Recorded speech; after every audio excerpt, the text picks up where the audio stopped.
Hoy vamos a hablar sobre las inmunoglobulinas. Las inmunoglobulinas o anticuerpos son proteínas que reconocen antígenos. Entonces, primero vamos a hablar de los antígenos. Sus propiedades, su naturaleza, conceptos claves como la inmunogenicidad y antigenicidad, aptenos, adyuvantes y vías de administración de los antígenos. Luego pasaremos a las inmunoglobulinas, donde hablaremos sobre su estructura, el origen durante la respuesta inmune, los tipos de inmunoglobulina que hay, el concepto de afinidad antígeno e inmunoglobulina, los tipos de anticuerpos que son monoclonales y policlonales, al igual que su clasificación entre primarios y secundarios. También repasaremos una de las principales reacciones que tienen los anticuerpos al unir antígenos, que es la aglutinación. Antígeno. ¿Qué es un antígeno? Sustancia reconocida por el receptor del linfocito B o T, principalmente de naturaleza proteica y azúcares, ya que lípidos y ácidos nucleicos tienen baja inmunogenicidad. ¿Qué significa este concepto de inmunogenicidad? Es la capacidad de generar una respuesta inmune que deriva en la producción de anticuerpos. Un ejemplo es un antígeno que es administrado a un conejo y este conejo no genera respuesta inmune, por lo tanto no genera anticuerpos contra este antígeno. Ahí se habla de un antígeno que no es inmunogénico, que podría haber sido de origen lipídico o de ácidos nucleicos. El origen es variado, puede ser de bacteria, virus, animal, vegetal y o químico. Entonces, como resumen, tenemos un antígeno que puede ser de origen variado y cuya naturaleza principalmente es proteica y azúcar, que es reconocido por el receptor del linfocito T y por el receptor del linfocito B. El concepto de inmunogenicidad y antigenicidad. La inmunogenicidad, como ya le había comentado, es la habilidad de producir una respuesta humoral y o celular, que deriva de la producción de anticuerpos. Y la antigenicidad es la habilidad de ser reconocido por una inmunoglobulina o un receptor linfocitario, ya sea el linfocito B o T. Entonces, tenemos que todo inmunógeno es un antígeno. ¿Qué quiere decir esto? Que toda sustancia que genere una respuesta inmune tiene que ser un antígeno. Sin embargo, no todos los antígenos son inmunogénicos. ¿Qué quiere decir esto? Que no todos los antígenos que son reconocidos por el receptor del linfocito B o T no generan una respuesta inmune, no generan la producción de anticuerpos. Dentro de esta categoría tenemos los aptenos, que son moléculas pequeñas que no son inmunogénicos, no son capaces de generar la respuesta inmune por sí solos. Por lo tanto, es necesario conjugarlas con otras proteínas o con otras sustancias para poder generar una respuesta inmune. Acá tenemos el concepto de carrier, que es esta proteína gigante que sí es capaz de generar la respuesta inmune. Entonces, en este ejemplo del conejo, tenemos que el conejo es inmunizado con este complejo del carrier con el apteno y el conejo genera la respuesta inmune, genera la producción de anticuerpos, donde genera anticuerpos contra el apteno solo, contra el carrier solo y contra el complejo entre ambos, el complejo apteno-carrier. ¿Cuáles son los ejemplos de estos aptenos? Tenemos drogas, hormonas peptídicas y hormonas esteroideas. Una de las aplicaciones que se ha ocupado para el concepto de apteno y carrier es para el test de embarazo, HCG, la detección de leucotrienos en asma y la detección de prednisona. Ahora, ¿cómo un antígeno se define como inmunogénico? Primero, para poder ser inmunogénico, tiene que ser una molécula extraña. ¿Por qué tiene que ser una molécula extraña? Ya que el sistema inmune, a lo largo de su desarrollo, se entrena para poder reconocer lo propio de lo extraño. ¿Qué quiere decir esto? Si al mismo conejo lo inmunizamos con una proteína que es habitual del conejo, el conejo no va a generar una respuesta inmune, ya que el sistema inmune de este lo va a reconocer como una molécula habitual del organismo del conejo. Por lo tanto, ahí no se va a generar anticuerpos. En cambio, si a este conejo lo inmunizamos con una molécula extraña, por ejemplo, un virus o una bacteria, sí va a generar una respuesta inmune y va a generar la producción de anticuerpos, ya que esta bacteria o virus no es propia del conejo. El tamaño molecular también es importante para generar una respuesta inmune. Se tiene que moléculas grandes son más inmunogénicas que moléculas pequeñas. También la composición química y heterogeneidad es importante en la generación de la respuesta inmune. Se tiene que los heteropolímeros o sustancias que están compuestas por monómeros diferentes son más inmunogénicos que homopolímeros o sustancias que están compuestas por el mismo monómero. Otra parte importante es la susceptibilidad a ser procesado y presentado. Esto tiene que ver en gran parte con las células presentadoras de antígeno. Las células presentadoras de antígeno, como las células dendríticas, están habitualmente escaneando el organismo en búsqueda de antígenos. Cuando reconocen un antígeno, lo endocitan, lo procesan y luego se lo presentan a los linfocitos. Acá tenemos la imagen de una célula dendrítica interaccionando con un linfocito T. Entonces, esta célula dendrítica le indica a este linfocito T que reaccione contra el antígeno que de esta célula procesó, direccionando así la respuesta inmune contra el antígeno. ¿Cuáles son los antígenos comunes en inmunología? Tenemos la BGG, el BCA, la GEL, que conjunto con el OVA han sido ampliamente utilizados en investigación, ya que ambos sirven para inmunizar ratones y estudiar el sistema inmune. Un aspecto importante en los antígenos y en la interacción antígeno con el anticuerpo es la mantención de la estructura terciaria. Recuerden que los antígenos, si son de origen proteico, tienen esta propiedad de plegarse entre sí mismas, generar la estructura secundaria y terciaria. La estructura primaria, recordarán que es la secuencia lineal de la proteína o péptido, donde se ve la consecución de los aminoácidos. La interacción entre estas cadenas polipeptídicas va generando plegamientos entre sí, que puede dar origen a alfa hélices o beta plegadas. Y estas interacciones también van a asociarse entre sí generando estructuras terciarias, donde también van a estar involucrados puentes disulfuros, que también son importantes, son enlaces covalentes. Y luego las interacciones hidrofóbicas e interacciones más grandes van a dar cuenta de la estructura cuaternaria. ¿Por qué esto puede afectar al reconocimiento de un antígeno por parte del anticuerpo? Ya que los anticuerpos pueden detectar estructuras lineales o conformacionales. ¿Qué significa esto? Si reconocen estructuras lineales, significa que reconocen una secuencia de aminoácidos propia de la estructura primaria. Por ejemplo, acá, donde está este antígeno y este anticuerpo justo reconoce estos 4 aminoácidos. Entonces, si se desnatura este antígeno, no va a alterar la interacción con el anticuerpo. Sin embargo, si tenemos un anticuerpo que es conformacional, donde esta es la secuencia del antígeno y el anticuerpo justo reconoce 2 pares de aminoácidos que están separados por un loop, la desnaturación de esta proteína sí va a afectar la interacción entre el anticuerpo y el antígeno, ya que el anticuerpo no va a poder reconocer esta secuencia, ya que va a estar separada por un loop. Esto se observó en esta proteína, en la GEL, donde acá, en su estructura, tiene un puente disulfuro dentro de su plegamiento. ¿Cómo se hizo esto? Se realizó un ensayo de competencia por la interacción con el anticuerpo, en donde se tiene un péptido sintético que simula la secuencia de este loop, pero se pierde este puente disulfuro. Entonces se pierde la estructuración de este loop. Y se tiene este péptido que sí tiene la interacción por el puente disulfuro. ¿Qué se observa?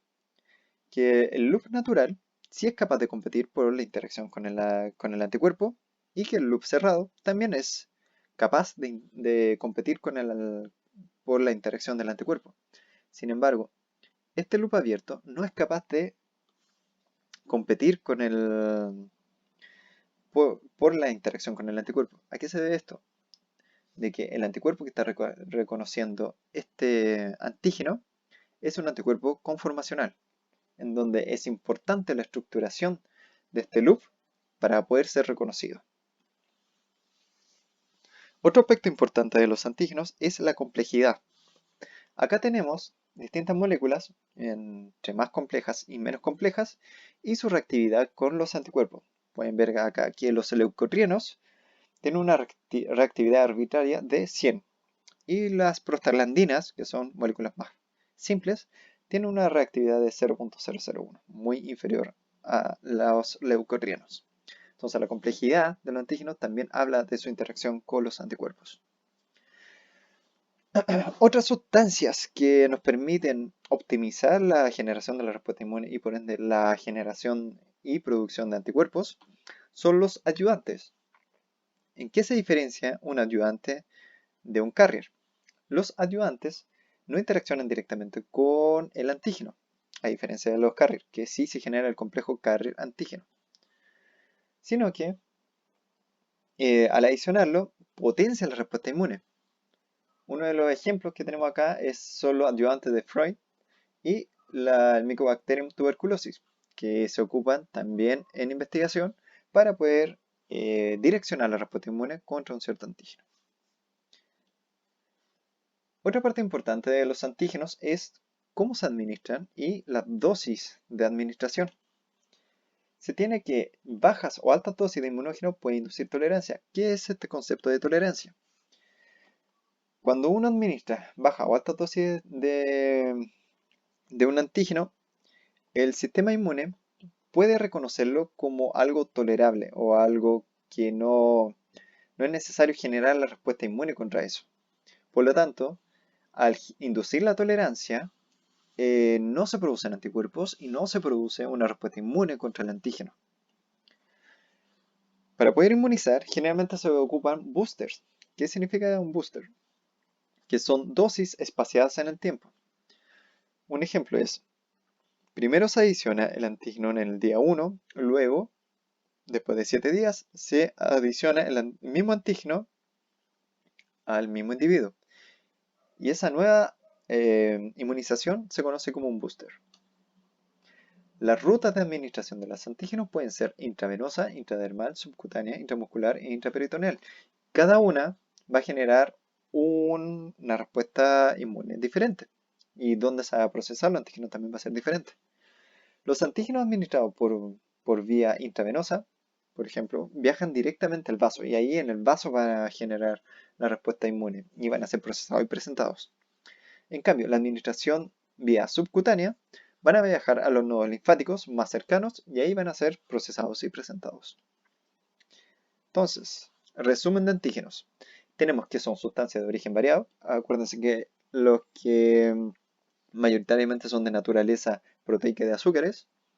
El concepto inmunogénico versus antigénico.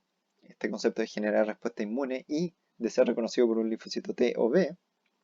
Los aptenos, que son antígenos no inmunogénicos y que para poder generar respuesta inmune es necesario conjugarlo con un carrier. El concepto de inmunógeno, ¿qué hace una molécula inmunógena?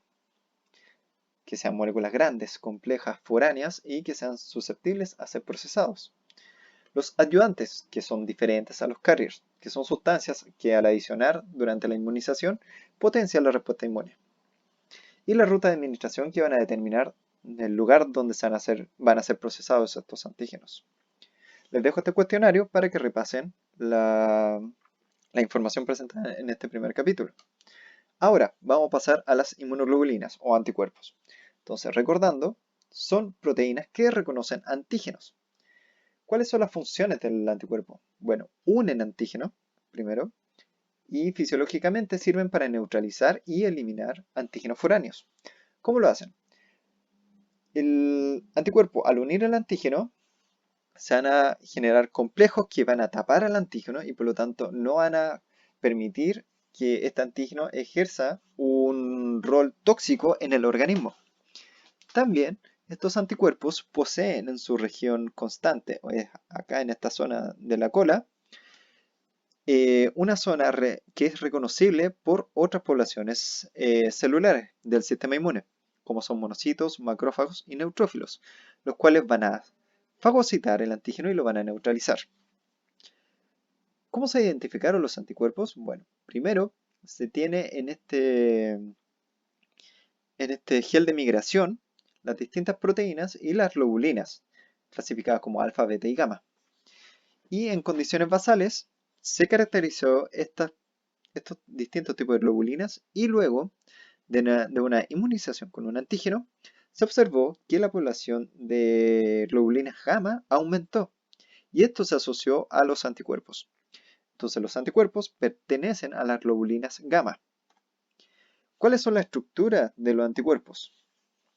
Los anticuerpos son tetrámeros que están formados por dos cadenas livianas y dos cadenas pesadas, de 22 y 55 kilodalton respectivamente. ¿Cómo están interaccionando estas cadenas? Bueno, primero con interacciones no covalentes propias de las estructuras terciaria y cuaternaria, y también por puentes disulfuros, los cuales van a generar un enlace covalente entre estas cadenas polipeptídicas. ¿Cuáles son las regiones importantes de estos anticuerpos? Tenemos las regiones variables, como B, y las regiones constantes, que son las C. ¿A qué se refiere esto? Que si uno toma distintos anticuerpos que reconocen distintos antígenos, estos anticuerpos van a tener la misma secuencia en la región C, pero van a variar en su secuencia en la región B. Esto se debe a que los anticuerpos reconocen distintos antígenos. Por lo tanto, la interacción con estos antígenos va a depender de la estructura del antígeno. Por eso, que la secuencia aminoácidica de estas zonas varía.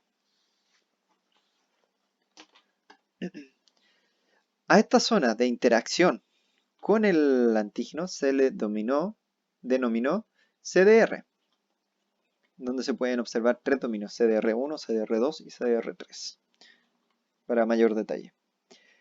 La estructuración de estas proteínas en 3D se ve acá, en donde tenemos el sitio de unión al antígeno, acá, y las regiones constantes, y la parte del FC que lo había mencionado anteriormente. ¿Cómo se observó la estructura de los anticuerpos? Mediante proteólisis enzimática y tratamiento químico.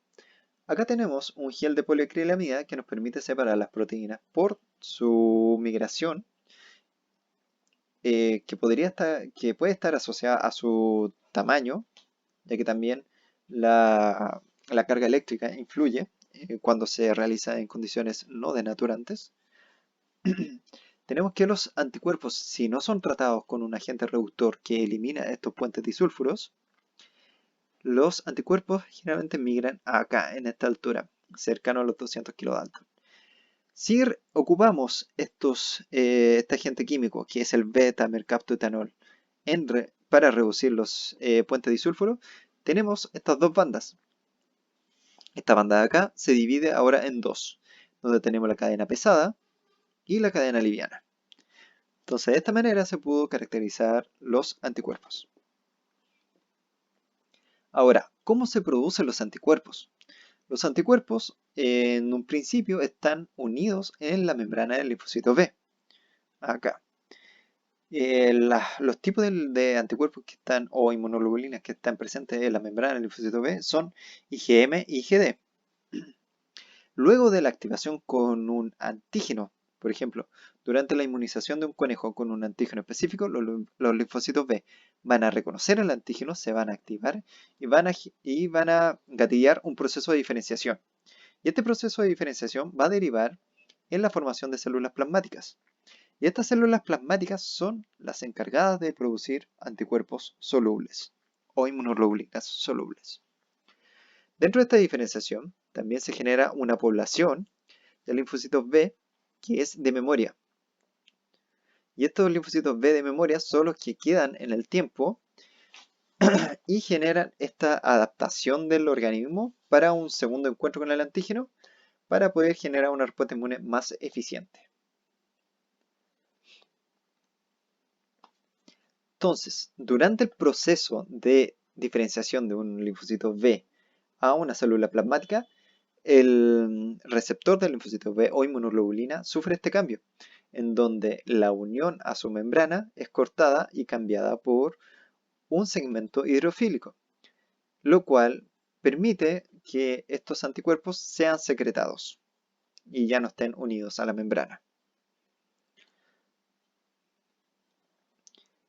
Ahora, hay distintos anticuerpos que están clasificadas mayoritariamente por su cadena pesada. que es esta de acá, particularmente por las regiones constantes. Recordar que los sitios variables son tanto para las cadenas livianas como pesadas, y en la cadena pesada está cerca del amino terminal. ¿Qué tipos de inmunoglobulinas tenemos? Tenemos la IgG, IgM, IgA, IgI, IgD, donde la cadena pesada va variando. Y esto determina que tengan distintos roles en el organismo. Por ejemplo, las inmunoglobulinas del tipo IgG son las más abundantes y dentro de estas se pueden subclasificar entre 1, 3 y 4. Y estas son capaces de atravesar la placenta, tienen un papel en la protección del feto y también son importantes activadoras del complemento. Además, que son capaces de dirigir la respuesta inmune contra un antígeno.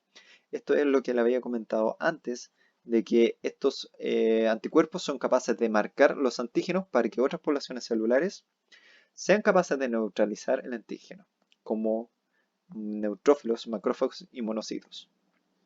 Las IgM, recuerden que estas inmunoglobulinas también están presentes en la membrana de los linfocitos B, dan cuenta del 5 al 10% en el suero.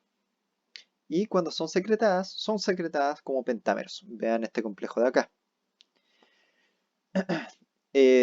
¿Dónde se pueden observar mayoritariamente? En la respuesta primaria de una respuesta inmune, que es la primera respuesta que tiene un organismo frente al primer encuentro que tiene con un antígeno nuevo.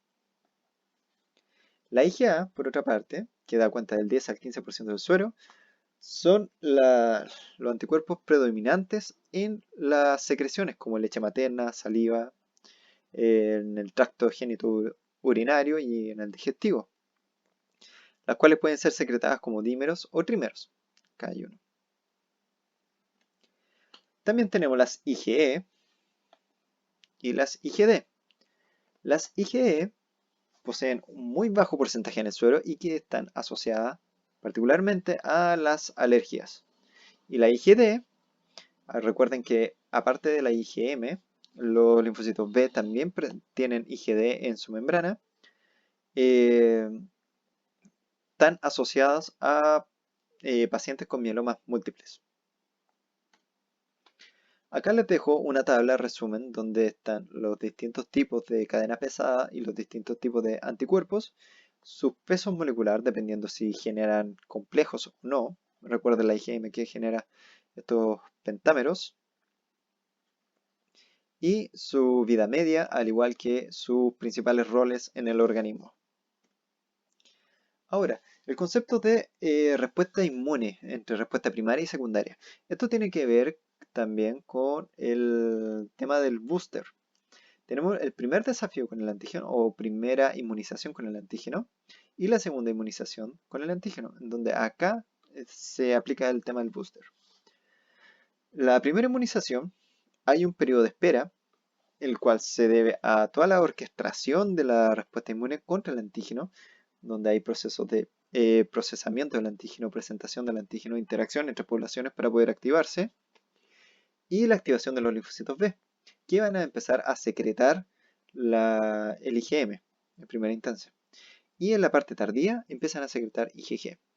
Esto se debe a un switch de clase procedente de los linfocitos B de memoria, que van a tener una mayor vida media en el organismo y que frente a una segunda interacción con el anticuerpo van a ser más eficientes en su activación. Esto da cuenta acá en este proceso cuando se inmuniza por segunda vez con el mismo antígeno que la población IgM de anticuerpos se mantiene más o menos constante y baja. En cambio, las IgG secretadas son mayores y esto da cuenta de la activación de la población de memoria. Este tipo de anticuerpo se caracteriza por tener una mayor intensidad e incluso mejoras en la especificidad para reconocer el antígeno. Ahora, el concepto de afinidad entre antígeno y anticuerpo tiene que ver de qué tan fuerte es la interacción del anticuerpo hacia el antígeno.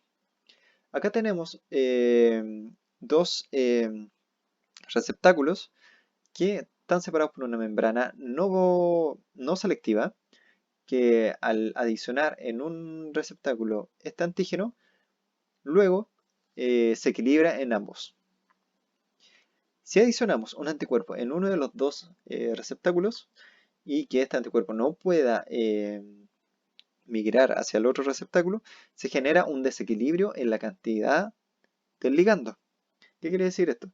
Que el anticuerpo está capturando el antígeno, generando un mayor flujo del antígeno del receptáculo B al A, generándose este desequilibrio. Y ahí se puede cuantificar cuánto antígeno está unido al anticuerpo. Entonces, el concepto de afinidad antígeno es el equilibrio entre estos dos estados, entre el anticuerpo y el antígeno no unido y el anticuerpo antígeno unido. Anticuerpos que tienen una muy alta afinidad por el antígeno van a preferir estar en este estado que en este estado. Ahora, los anticuerpos, ya que hablamos de los distintos tipos de anticuerpos, también hay clasificaciones de los anticuerpos. Tenemos los anticuerpos que pueden ser de origen monoclonal o policlonal. ¿Qué significa uno y otro? Los anticuerpos producidos contra un antígeno son heterogéneos en el plasma. Cuando nosotros inmunizamos un conejo con un antígeno en particular, este conejo va a generar múltiples linfocitos B específicos para este antígeno, los cuales van a producir distintos tipos de anticuerpos contra ese antígeno. Lo que se puede observar acá en este caso, en donde este antígeno es reconocido por múltiples anticuerpos que provienen de diferentes linfocitos B. Entonces, a la conjugación, a la sumatoria de todos estos anticuerpos se le llama suero policlonal, que deriva de muchos clones de linfocitos B. Ahora, un anticuerpo monoclonal significa que deriva de un puro linfocito B. Entonces, es el mismo anticuerpo que reconoce la misma parte del antígeno, siempre. Entonces, ¿cuáles son las principales diferencias entre monoclonal y policlonal? Es su origen. Este anticuerpo reconoce solamente una parte del antígeno y estos anticuerpos son diferentes entre sí y reconocen distintas partes del anticuerpo. ¿Cómo podemos obtener anticuerpos monoclonales? Aquí tenemos un ratón que es inmunizado con este antígeno y aquí viene un concepto importante que son los epítopes. Son las regiones que son reconocidas por los anticuerpos. En este caso el antígeno tiene una región, un epítope 1, un epítope 2, 3 y 4. Entonces al inmunizar a este ratón con este antígeno va a generar anticuerpos que sean específicos para cada epítope.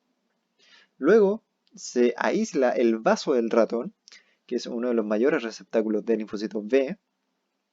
Estos linfocitos B se purifican o particularmente las células plasmáticas, que son las productoras de anticuerpos, y se fusionan con los mielomas para no tener restricciones en la proliferación celular.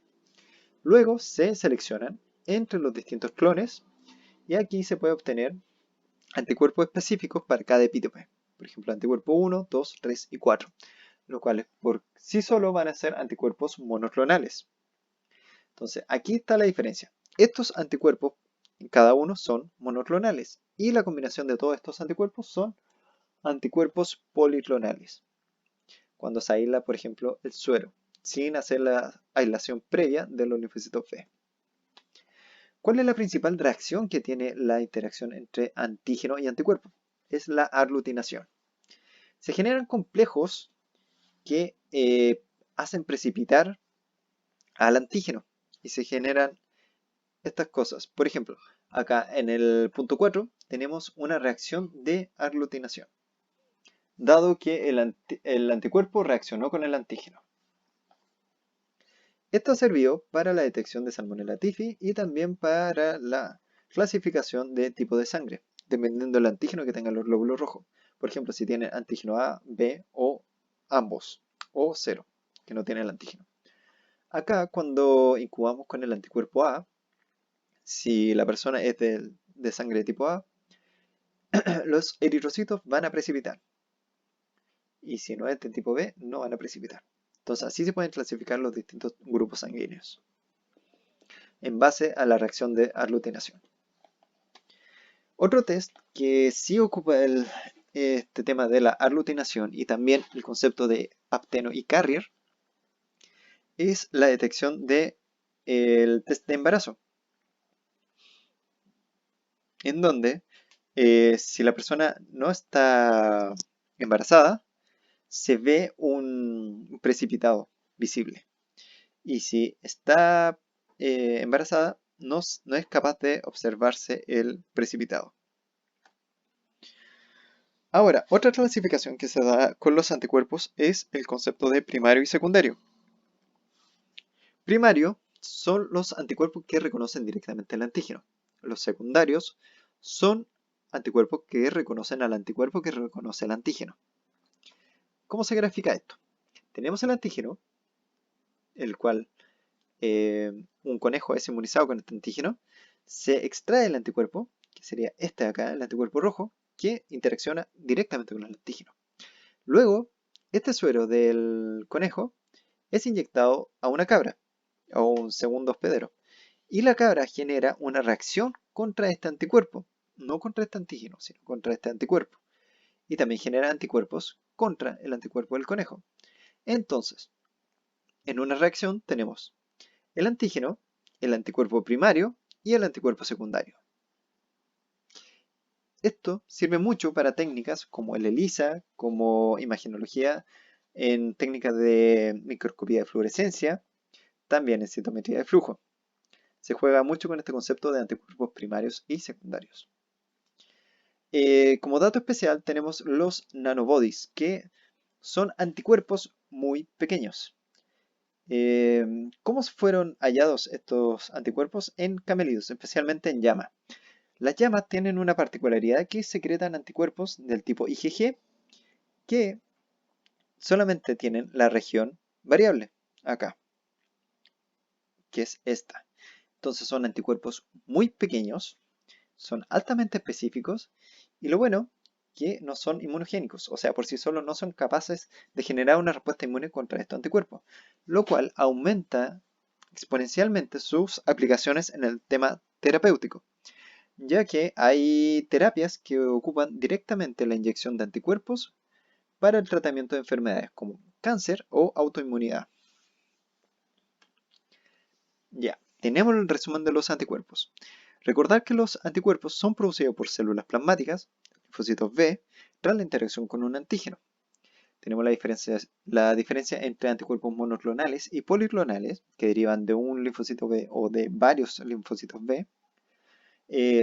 Reconocen el antígeno por interacciones no covalentes, especialmente en los dominios CDR. Recordar su estructura, que son dos cadenas livianas, dos cadenas pesadas, y que las cadenas pesadas se pueden diferenciar entre sí, entre IgG, IgM, IgA, Ig, IgD, teniendo distintos roles entre esto y también porcentajes en el suero. Recordar también sobre el origen de los anticuerpos durante la respuesta inmune primaria y secundaria. Recordar que la primaria está mayoritariamente dominada por IgM y la secundaria por las poblaciones de memorias y la secreción de IgG.